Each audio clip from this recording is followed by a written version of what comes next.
आता मी इथे वॉशिंग सेंटरवर आलो आहे. इथे इथे वॉशिंग सेंटरवर आलो आहे. इथे यशवंत म्हणजे इथे नालासोपारामध्ये आहे वॉशिंग सेंटर. तर इकडे आलो आहे आता मी. आज आहे 8 जुलै आणि इथे आज पण खूप जोराचा पाऊस पडतो आहे. इकडे मी मी दाखवू नाही शकत. इथे मी कामासाठी नव्हतो आलो कारण की इथे खूप पावसामुळे इथे काम चालतच नाही आहे. इथे मी गॅरेज आणि वॉशिंग सेंटर मिक्स आहे. तर मी इथे गाडी धुवायचं काम करतो आणि इथे गॅरेजचं पण आहे. पण गॅरेजचं काम मला येत नाही.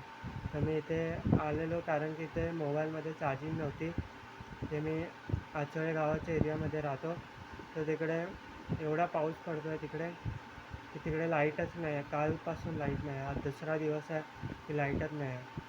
मला मग मजबुरीने इथे मी दुकानात काम करतो इकडे यावं लागलं आणि इथे मी चार्जिंगला लावलं आहे. आता कामावर पण आता पाऊस थोडा थांबला आहे. बघतो आता काय करायचं ते. मला वाटत नाही की आज धंदा होईल. उद्याच येईल आता मी कामावर. इथे आज फक्त मी चार्जिंगसाठी आलेलो कारण की तिकडे लाईट नाही आहे म्हणून. तसा पाऊस कमी आला आहे. हवं पाहिजे तर मी इथे आता दुकानात पण थांबू शकतो मी. इथे दुकानाच्या समोर ज्याचं दुकान आहे त्यांनी गाडी लावली आहे. त्याला फोन करून सांगू शकतो की आता मी इथे थांबणार आहे. तर ती गाडी साईड घ्यायला. बघतो आता काय करायचं ते. आता ठरवतो आता. इथे लगभग 8वा दिवस झाले आणि 8 दिवसापासून मी इथे धंद्यावर नव्हतो आलो. आणि कारण की धंदाच चालत नव्हता. एवढा पाऊस पडत होता 8 दिवस. म्हणजे वसई नालासोपाराच्या एरियामध्ये हे सगळं ठप्प पडलं आहे. इथे रोडवर पण पूर्ण पाणी जमलं. इथे वसई नालासोपाऱ्याला येणाऱ्या ट्रेन पण बंद पडल्या आहेत. Local train. म्हणजे समजू शकता की इथे किती जास्त पाऊस पडला असेल तो. आणि लाईट पण नाही आहे तर त्याच्यामुळे चार्जिंग पण संपलेली. आता मी इथे दुकानात येऊन चार्जिंग लावली तेव्हा काहीतरी आता व्हिडिओ शूट करू शकतो. नाहीतर माझा पूर्ण फोन स्विच ऑफ पडलेला. इथे मी माझ्या बहिणीच्या भावाच्या दोघांचा फोन घेऊन इथे चार्जिंगला लावला आहे. काय करू, तिकडे लाईटच नाही तर काय करणार. ज्याचा इन्व्हर्टर होता त्यांचा पण इन्व्हर्टर संपला आहे. म्हणजे आता बघू आता काय करायचं ते. इथे हा व्हिडिओ कसा अपलोड करू मग आता तेच समजत नाही. इथे पाऊस आल्यापासून नेटवर्कचा पण प्रॉब्लेम आला आहे. इथे नेटवर्क पण आता म्हणजे माझ्या मोबाईलचा नेटवर्क पूर्ण डेलीट झालं आहे. वायफाय चालत नाही आहे. तिकडे माझा पण वायफाय नाही चालत आहे. इथे सगळ्यांचं नेटवर्क बंद झालं. इथे फोन स्विच ऑफ होत आहे. म्हणजे आता असे हे सगळे प्रॉब्लेम आहे.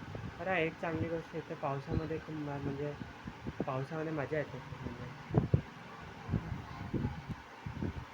इथे पाऊस पडतो आहे तर म्हणजे आता म्हणजे पावसामध्ये भिजायला खूप आवडलं. इथे 8 दिवस पाऊस होता. इथं मस्त म्हणजे भिजत होतं पावसामध्ये. मध्ये मी बीचवर पण गेलेलो. तर पावसामध्ये नजारा बघायला मजा येते.